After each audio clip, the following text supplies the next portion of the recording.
I feel like the boys here can agree to that.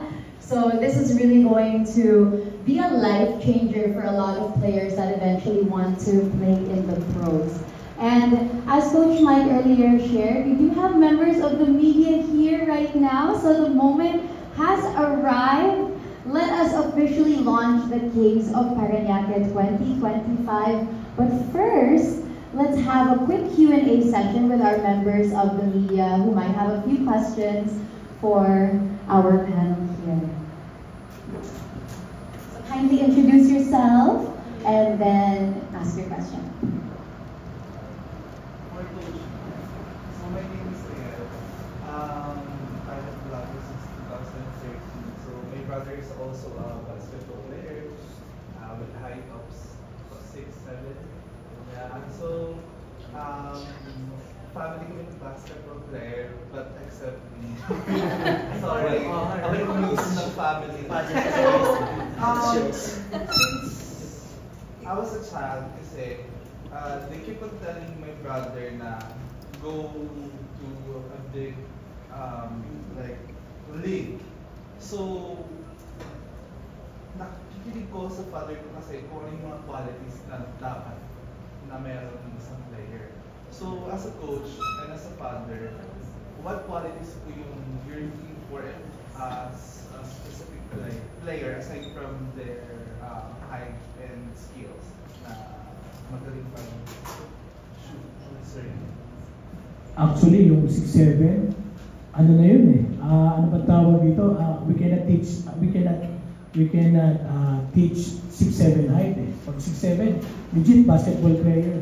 So it's just the willingness and the big A, yung attitude. Pero yung willingness, sobrang importante yan sa isang athlete. Pag gusto niya, anything can happen. Okay.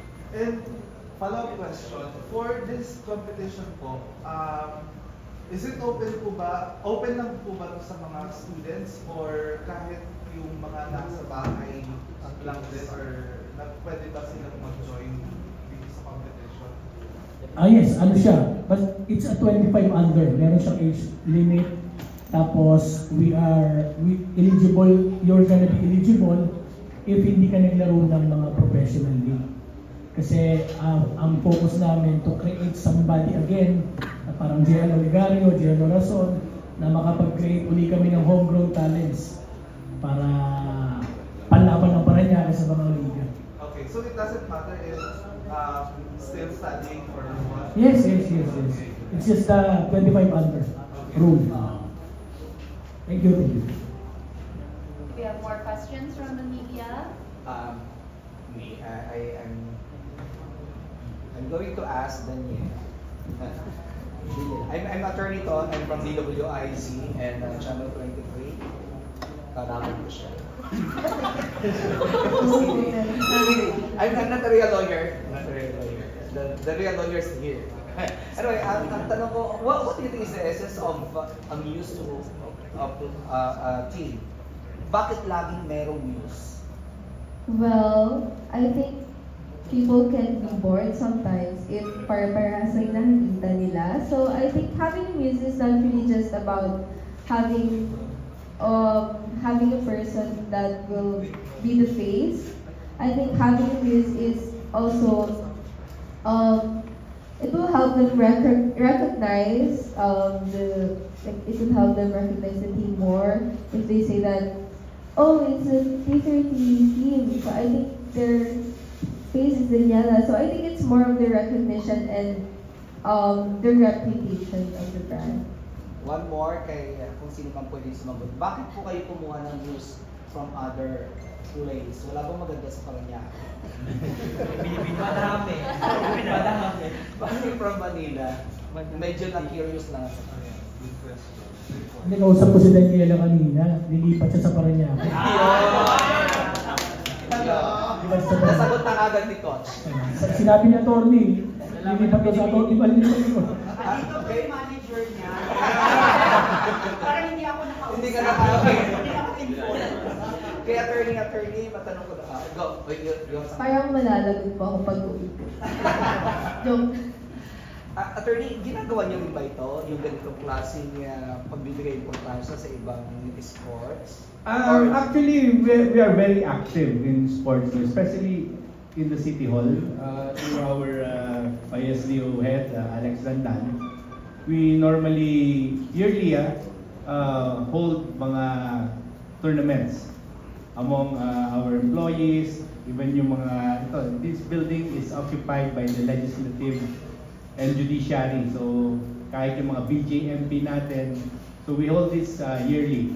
Basketball, different events, no? Basketball, volleyball, table tennis, all sorts of sports events, no?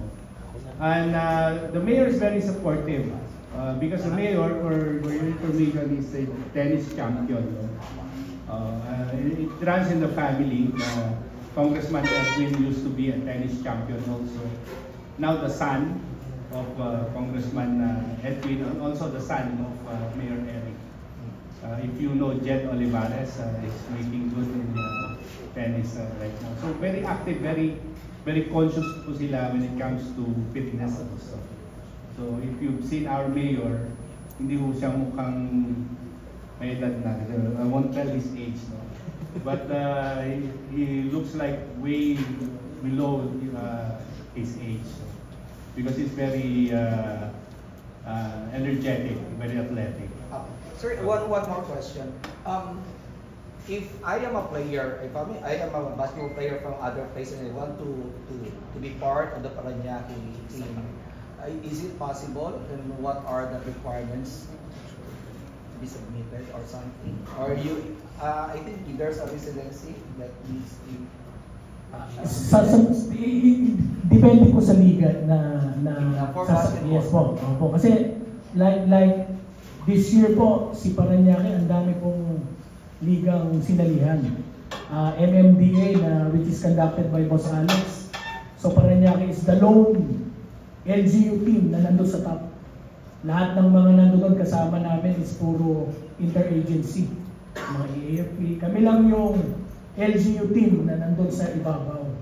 And then aside from that, we have the NBL, National Basketball ng Pilipinas, na we also pumunta uli kami ng Final Four doon. So yun naman, puro homegrown.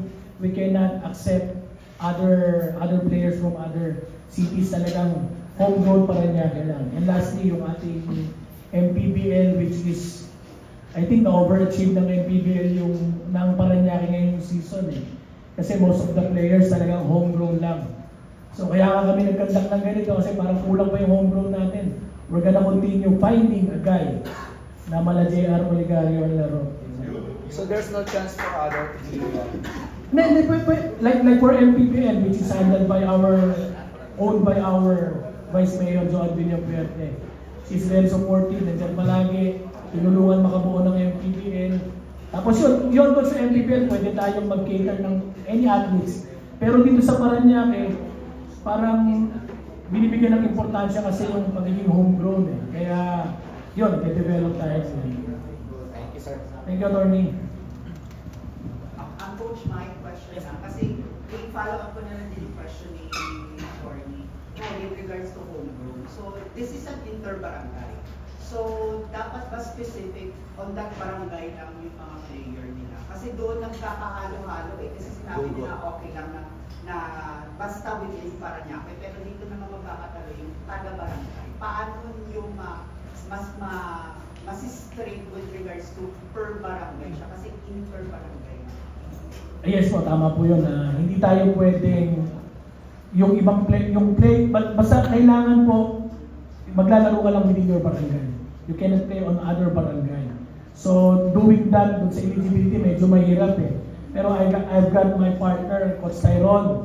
So, kilala niya lahat ng taga Parañaque. Alam niya kung sino yung nakatira rito, alam niya yung nandun doon. So, talagang pagalingan talaga ng barangay ang mangyayari dito sa Kings of Parañaque. Kailan po mag-start at gaano po kahaba yung duration ng season ninyo for this inter-barangay? So target day po natin is January 26 next year, 2025. Tapos it's gonna be a 14-day 14-day play dates po para matapos yung tournament. Siguro 2 months po siguro ang iraran niya para doon sa event na yan. Thank you po and congrats. Okay na po na taga-Parañaque na po si Daniela. Pag-usapan natin mga Sige po. Sige. Hello po, Abin mo. Ako kasi yung taga-Parañaque talaga. I'm from taga-Barangay San Dionisio. Malaking crush siya. Sasali siya.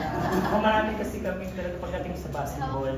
Sikat talaga, patok talaga. Kaya I'm sure magiging patok to sa, lalo niya sa San Dionisio. So yung question ko po is, paano yung paghahanap ng process sa players? Magkakaroon ba ng interpuro, mga ganyan, o kaya pupunta kayo sa mga barangay bawat court sa amin para makita yung performance ng pipiliin yung player for Kings of Parañaque.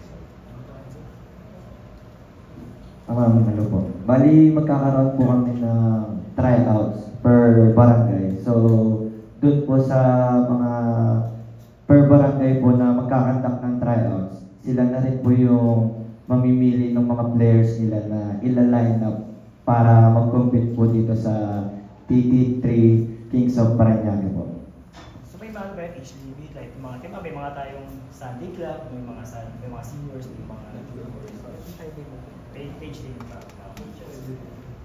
May age limit po 25 under. So usually po yung mga ganitong age bracket is yung mga nasa juniors division. So gaya po nung nabanggit nyo, yung Interborok po sa San Dionisio. Yung mga participants po doon na pwedeng mag-join po sa tryouts is yung mga nasa juniors division. So yun lang po yung tingin ko na pwede pong makapag-join doon sa team. Thank you very much and congratulations. Thank you po.